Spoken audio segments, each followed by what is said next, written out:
Hello students. तो आज हम यहाँ पर इस लेक्चर में मोल कंसेप्ट का रिवीजन स्टार्ट करेंगे और इस रिवीजन में हम कुछ इस तरह से करेंगे कि हम कुछ कंसेप्चुअल प्रॉब्लम्स लेंगे और उससे ही हम कंसेप्ट को समझेंगे, है ना। मतलब रिवीजन थ्रू प्रॉब्लम्स हम यहाँ पर करने वाले हैं। तो मोल कंसेप्ट के जो भी प्रॉब्लम्स होंगे, जैसे सबसे पहले लेक्चर में जैसे टॉपिक मैंने यहाँ पर लिखा हुआ है inter conversion of mass, mole, number of atoms, molecules, electrons, protons, neutrons. इनका जो इंटर कन्वर्जन है वो हम यहाँ पर सीखने वाले हैं। उसकी कुछ प्रॉब्लम्स लेंगे और कंसेप्ट भी वही डिस्कस करेंगे। ओके, तो सबसे पहले मैं एक कंसेप्ट यहाँ पर बता देता हूँ इनके इंटर कन्वर्जन का। जैसे अगर हमें यहाँ पर मोल गिवन है,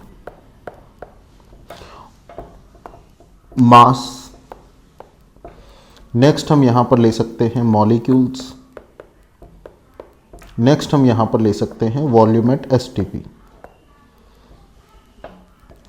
तो अगर हमें मास से मोल की तरफ जाना है, मुझे मास गिवन है और मुझे मोल निकालना है, तो फिर अगर मुझे कहीं से भी अगर मोल निकालना है तो मैं यहाँ पर डिवाइड करूँगा। अब मुझे मास को डिवाइड करना है तो किससे डिवाइड करूँगा, वो भी एक मास होना चाहिए, तो वो जो होगा वो होगा मोलर मास।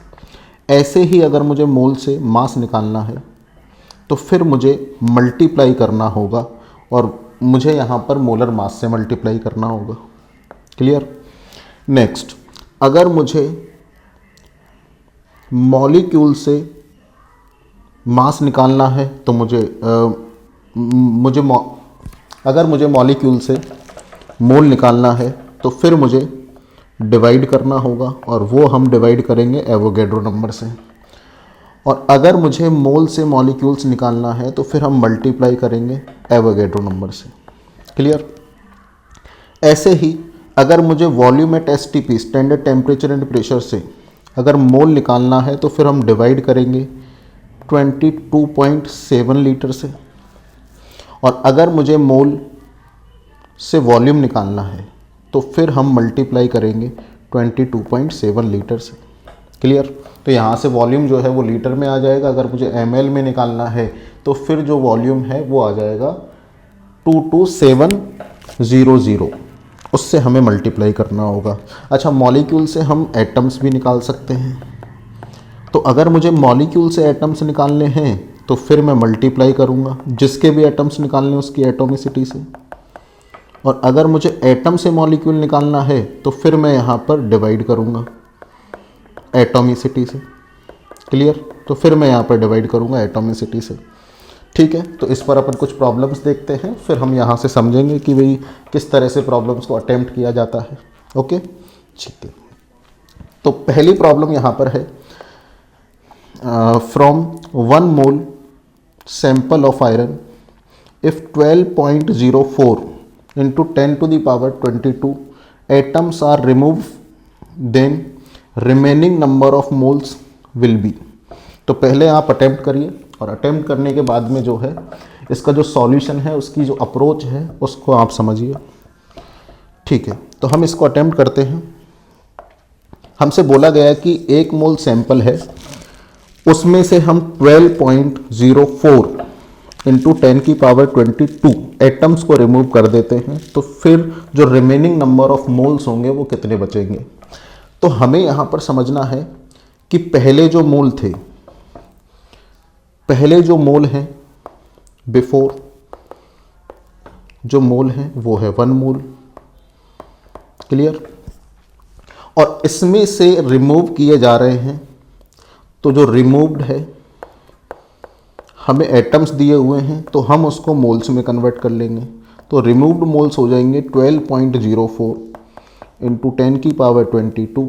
तो ये यहाँ पर पार्टिकल्स गिवन है, तो अगर मैं इसको डिवाइड करता हूँ 6.02 इंटू 10 की पावर 23 से एवोगैड्रो नंबर से, तो हम यहाँ से मोल पता कर सकते हैं।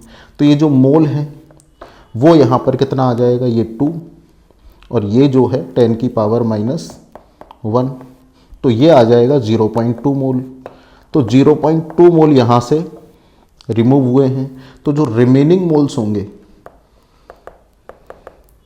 जो रिमेनिंग मोल्स होंगे तो वो रिमेनिंग मोल्स आने चाहिए कि पहले जो है वो कितने थे 1 मोल, और बाद में जो है कितने रह जाएंगे 0.2 मोल। अगर यहाँ से रिमूव कर दिए गए हैं तो जो मोल यहाँ पर बच जाते हैं वो बच जाते हैं 0.8 मोल।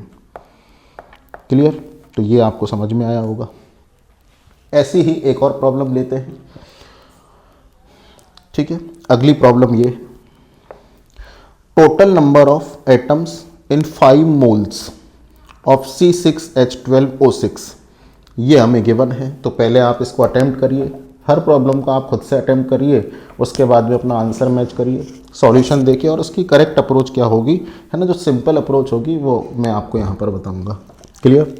तो यहाँ पर हमें गिवन है मोल्स और मुझे यहाँ पर निकालना है नंबर ऑफ एटम्स। अब यहाँ पर टोटल नंबर ऑफ एटम्स निकालने हैं तो सबसे पहले मुझे क्या करना चाहिए, मुझे यहाँ पर मोल्स गिवन है तो मोल से पहले हम चलेंगे मॉलिक्यूल्स की तरफ, क्योंकि ये एक मॉलिक्यूल है, और मॉलिक्यूल से हम यहाँ पर निकालेंगे एटम्स। तो हमने क्या सीखा है कि मोल से अगर मॉलिक्यूल्स निकालने हैं तो हमें मल्टीप्लाई बाय Na करना होगा, और जब मॉलिक्यूल से एटम्स निकालने हैं तो हमें मल्टीप्लाई बाय एटॉमिसिटी करना होगा। क्लियर? तो हम यहाँ, हमें जो गिवन है वो है मोल, तो हम यहाँ पर अगर नंबर ऑफ टोटल एटम्स निकालें, नंबर ऑफ टोटल एटम्स,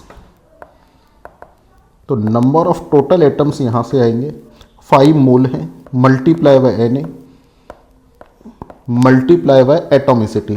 तो यहाँ पर अगर हम देखें कि इसकी जो एटॉमिसिटी, टोटल एटम्स पूछे हैं तो हमें टोटल एटॉमिसिटी निकालनी पड़ेगी।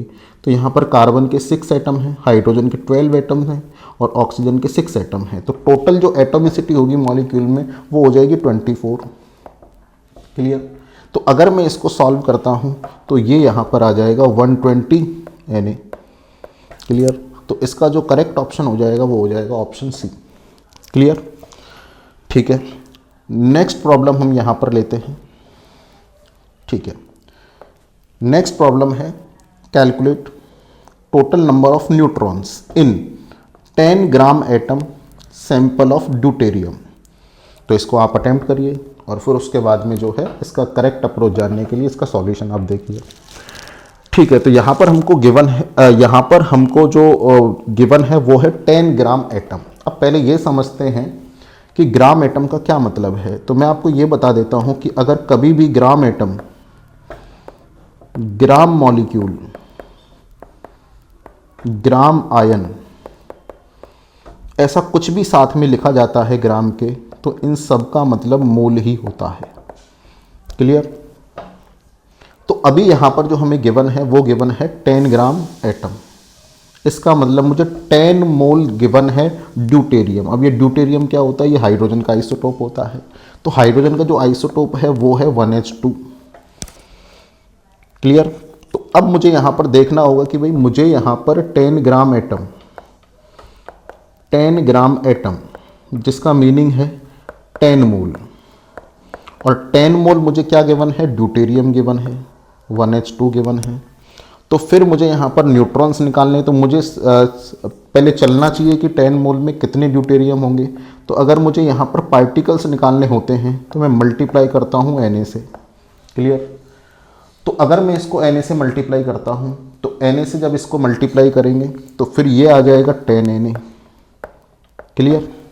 10 Na यहाँ पर क्या आ गए हैं, ड्यूटेरियम आ गए हैं। और अब अगर मैं यहाँ पर ये निकालना चाहूँ कि इसमें जो न्यूट्रॉन्स होंगे वो कितने होंगे, तो पहले मुझे जानना पड़ेगा कि भाई एक के अंदर कितने न्यूट्रॉन हैं। न्यूट्रॉन कैसे निकाले जाते हैं, A-Z, mass number minus atomic number. तो यहाँ से अगर हम 2 - 1 करते हैं तो इसके न्यूट्रॉन्स आ जाएंगे कितने, 1। क्लियर? तो यहाँ पर अगर मैं एक ड्यूटेरियम में एक न्यूट्रॉन अगर है तो 10 Na में कितने हो जाएंगे, तो 10 Na मल्टीप्लाई बाय 1। तो यहाँ से जो आंसर आएगा वो कितना आएगा, 10 Na। तो ये आंसर आपका आना चाहिए 10 Na। क्लियर? नेक्स्ट अगली प्रॉब्लम हमारे पास है, calculate total number of atoms in 2.5 gram molecule sample of CH3COOH। तो इसको आप अटेम्प्ट करिए, उसके बाद में इसकी करेक्ट अप्रोच देखिए। तो अभी हमें यहाँ पर जो गिवन है वो है 2.5 ग्राम मॉलिक्यूल। इसका मतलब हमें यहाँ पर 2.5 ग्राम मॉलिक्यूल, तो इसका मतलब ये हमें गिवन है 2.5 मोल। और 2.5 मोल क्या है? Acetic acid CH3COOH। और हमें यहाँ पर निकालने हैं नंबर ऑफ एटम्स। तो नंबर ऑफ एटम्स सब कुछ स्पेसिफाई नहीं किया है, तो हम टोटल एटम्स निकालेंगे। तो हमें अगर मोल गिवन है तो मोल से सबसे पहले मुझे यहाँ पर मॉलिक्यूल्स निकालने पड़ेंगे। तो मॉलिक्यूल्स निकालने के लिए मल्टीप्लाई बाय Na करना पड़ेगा, मॉलिक्यूल्स निकालने पड़ेंगे। और मॉलिक्यूल्स के अंदर है एटम्स, तो फिर मुझे यहाँ पर मल्टीप्लाई बाय एटॉमिसिटी करके यहाँ से मुझे पता करना पड़ेगा कितने एटम्स हैं। क्लियर? तो करते हैं इसको। तो देखिए 2.5 mole multiply by Na multiply by atomicity, तो इसके अंदर जो एटॉमिसिटी होगी तो इसको हम लिख सकते हैं C2H4O2। तो टोटल एटम्स जो इसके अंदर होंगे वो हो जाएंगे 8। क्लियर? तो यहाँ से जो है तो टोटल एटम्स यहाँ से कितने आएंगे? 2.5 multiply by Na multiply bye 8। तो ये यहाँ से टोटल एटम्स निकल के आ जाएंगे, जिसको अपन 2.5 को क्या लिख सकते हैं? 5/2 लिख सकते हैं। तो ये हो जाएगा 4 और ये आ जाएगा 20 Na। क्लियर? तो ये इसका करेक्ट आंसर होगा। नेक्स्ट प्रॉब्लम हम यहाँ पर देखते हैं। तो नेक्स्ट प्रॉब्लम हमारे पास है calculate mass of 8 atoms of calcium. तो इस प्रॉब्लम को हम कैसे अटेम्प्ट करते हैं? देखिए, तो इसकी करेक्ट अप्रोच क्या होगी? हमसे बोला गया है कि 8 एटम ऑफ कैल्शियम का मास क्या होगा। तो मैं आपको यहाँ पर बता देता हूँ कि जब भी टर्म मोलर मास आता है, मोलर मास, तो मोलर मास होता है mass of 1 mole, mass of 1 mole. Mass of 1 मोल का क्या मतलब है? Mass of Na particle. Clear हो गया? और कभी इस तरीके से आ जाए कि मास ऑफ N एटम, तो एक एटम का जो मास है वो आएगा किसमें? AMU में। क्लियर हो गया? या फिर मास ऑफ ए मॉलिक्यूल, वो भी जो है किसमें आएगा? AMU में आएगा। तो हमें यहाँ पर 8 एटम्स का पूछा गया है। तो हमें कैल्शियम का अगर मोलर मास पता है, मोलर मास ऑफ कैल्शियम, तो कैल्शियम का जो मोलर मास है वो कितना होता है? 40 होता है। क्लियर हो गया? कैल्शियम का मोलर मास होता है 40। अच्छा, ये मोलर मास है मतलब 1 मोल का मास है। तो मैं यहाँ पर ये कह सकता हूँ कि 1 मोल का अगर मास है तो ये Na पार्टिकल का मास है। ये कितने का मास है? Na कैल्शियम का मास है। तो Na कैल्शियम का मास कितना है? 40। तो मैं यहाँ से ये कह सकता हूँ कि भाई एक कैल्शियम एटम का मास कितना होगा? तो वो हो जाएगा 40/Na। क्लियर?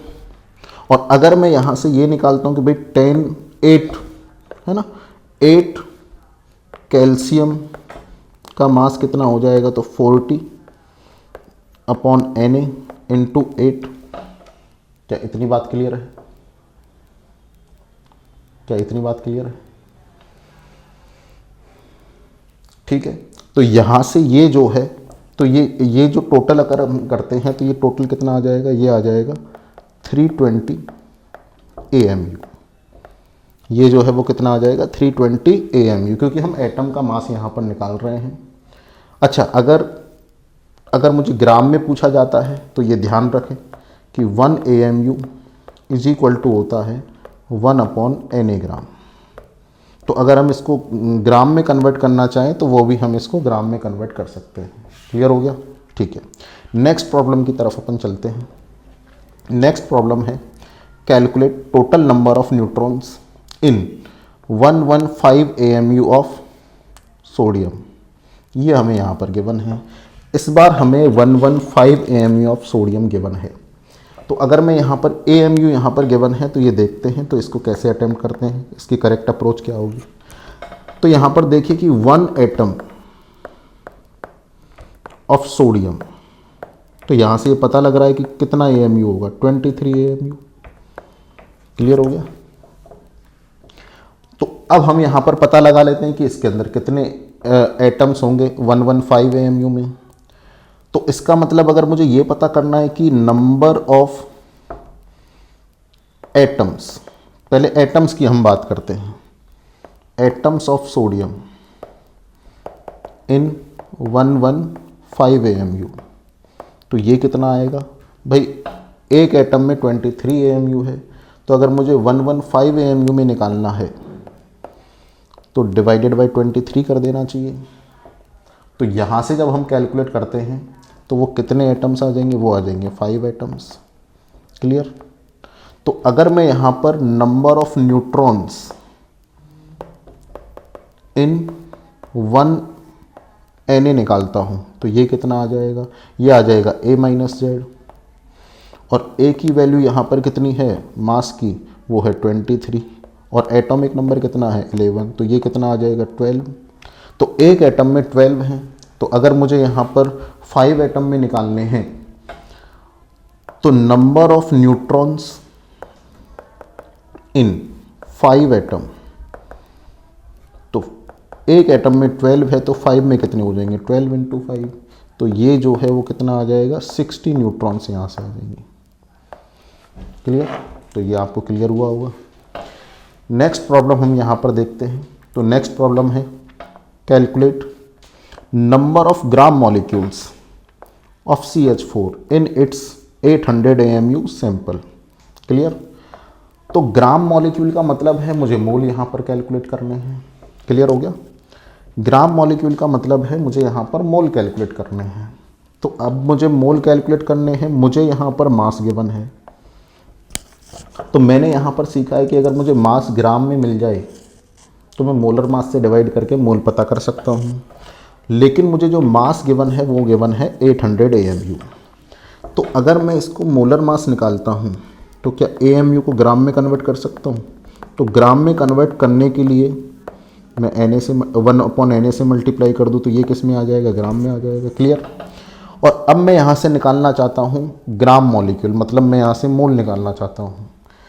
तो नंबर ऑफ मोल्स जो हो जाएंगे वो कितने हो जाएंगे, वो आ जाएगा मास। तो यहाँ पर मास कितना आया है 800/Na ग्राम, अपॉन जो मोलर मास होता है CH4 का वो मोलर मास हो जाएगा 16 ग्राम। क्लियर हो गया क्या। तो 16 ग्राम यहाँ पर इसका मोलर मास आ जाएगा। तो अगर मैं इसको कैलकुलेट करता हूँ तो ये आ जाएगा 50/Na। क्या इतनी बात समझ में आ गई क्या। तो यहाँ से जो है इसका करेक्ट ऑप्शन क्या, करेक्ट जो आंसर आएगा वो क्या आ जाएगा बताओ, 50/Na मोल आ जाएगा। अब Na की वैल्यू रखकर हम उसको सॉल्व कर सकते हैं। तो ये आपको क्लियर हुआ होगा। ठीक है, नेक्स्ट प्रॉब्लम की तरफ हम यहाँ पर चलते हैं। नेक्स्ट प्रॉब्लम है if mass of 2 atoms of an element is 4 × 10⁻⁻23 gram, then atomic mass of element will be. तो इसको आप अटेम्प्ट करिए और उसके बाद में इसकी करेक्ट अप्रोच देखिए। तो कुछ गलती है तो फिर आपको सीखने को मिलेगा। क्लियर। तो यहाँ पर हमसे बोला गया है कि 2 एटम का जो मास है वो है 2 एटम का जो मास है वो हमें गिवन है 4 × 10⁻⁻23 ग्राम। क्लियर। तो अगर मैं यहाँ पर Na एटम्स का मास निकाल लेता हूँ तो मैं इसके मोलर मास तक पहुँच जाऊँगा। क्लियर हो गया। और वो जो मोलर मास होगा वही बताओ क्या होगा, एटॉमिक मास होगा। क्या इतनी बात समझ में आ जाएगी क्या। जो मोलर मास होगा वही क्या हो जाएगा बताओ, एटॉमिक मास हो जाएगा। क्लियर। ये बात क्लियर हो रही है। ठीक है, तो हम यहाँ पर इसको सॉल्व करते हैं। तो 2 एटम का इतना है तो फिर 1 एटम का कितना हो जाएगा, तो 1 एटम का हो जाएगा 4 × 10⁻⁻23/2 ग्राम, मतलब 2 × 10⁻⁻23 ग्राम। तो अगर मुझे मोलर मास निकालना है तो एक मोल का मास मतलब 6 × 10⁻23 एटम का जो मास है वो कितना आ जाएगा, 6 × 10⁻23 मल्टीप्लाई बाई 2 इंटू 10⁻⁻23। जब इसको हम सॉल्व करेंगे तो 6 इंटू 2 मतलब ये कितना आ जाएगा 12। तो इसका करेक्ट ऑप्शन क्या हो जाएगा बी। तो इसका जो करेक्ट आंसर हो जाएगा वो क्या आ जाएगा बी। ठीक है, तो ये आपको समझ में आया होगा। नेक्स्ट प्रॉब्लम हम यहाँ पर अटेम्प्ट करेंगे।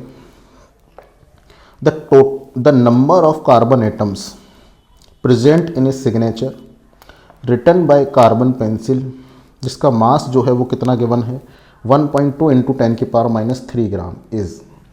तो यहाँ पर वो क्या पूछना चाहते हैं, यहाँ पर वो ये पूछना चाहते हैं कि the number of carbon atoms, उसमें एटम्स कितने हैं, और मुझे यहाँ पर इंफॉर्मेशन गिवन है कि मास कितना है, वो है 1.2 इंटू 10⁻³ ग्राम।